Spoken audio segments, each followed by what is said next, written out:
are there? Okay, so what do you have to say today?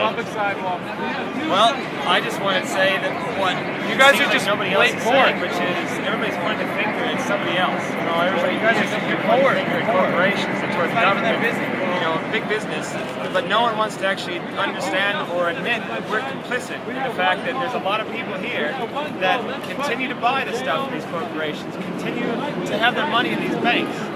And so if we're continuing to give our dollars to these corporations, how is that not complicit? How is it that people fail to see how powerful they are as individuals, as voters, as consumers, to make this stop?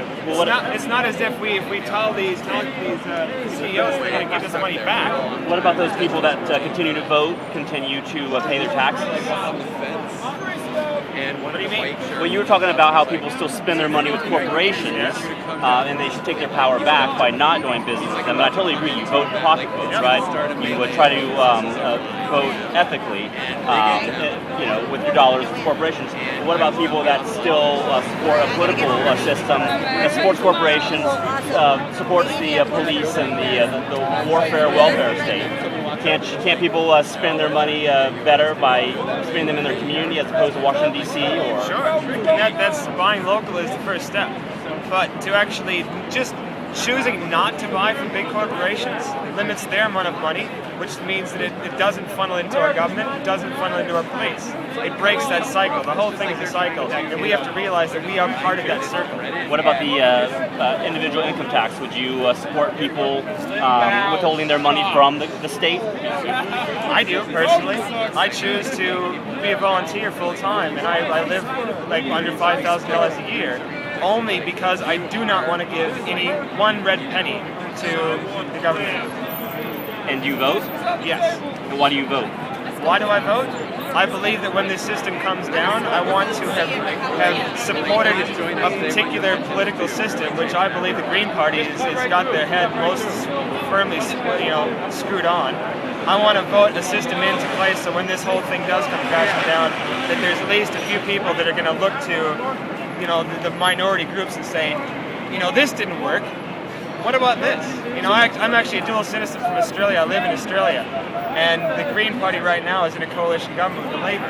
And so 20% of us voted for the Green Party, and that's enough to have them, partly in power. So what is does the Green Party want there to be compulsory taxation? Well, right now, in this country, 52% of our tax dollars goes toward the military. That's not the case in Australia.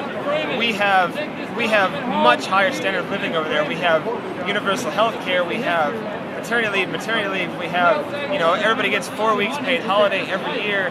It's just far advanced. But we pay the same amount of taxes. It's only because we're not trying to police the world. We're not trying to go into countries and impose our will on other countries only to get the oil so we can continue living this fairy tale lifestyle. So what would happen to people if they didn't want to pay, if they wanted to pay for their own health care and didn't want to do it through the government? If they wanted to pay for their own health care? Yeah, like if they didn't want to go through a government scheme for health care, what would happen to them? They refused to pay money, they wanted to withhold. To be quite honest with you, I've been out of this country for 10 years. Yeah. I don't really want to make comment on something that I'm not that well versed on. All I know is back home I have free health care, and here I have to get travel insurance to come back to my home country. That's a bit weird. But ultimately, with government mandates, whether it's through the Green Party or whoever, if people don't want to pay, wouldn't they be forced to pay, or wouldn't they be locked in the cage? I don't even want to put anything on it. I mean, are taxes voluntary? Aren't taxes voluntary? Are they? No. They're not, right? They're coercive. Yes. So anytime the government has these wonderful programs, like healthcare, education, etc., people would still be forced to pay for that. Yeah. So how do you feel about that? Do you think Well, it kind of still comes down to this. If you choose to use your money in a way that you feel best about. And so if you want to put your money towards government, you want to put your money towards stuff, or do you want to put your money towards things that are actually useful to you, like healthcare, like eating healthy, organic foods, CSAs, local food, locally made goods. If you want to put your money towards that, you're still voting. And it's just going to make the system a hell of a lot more resilient.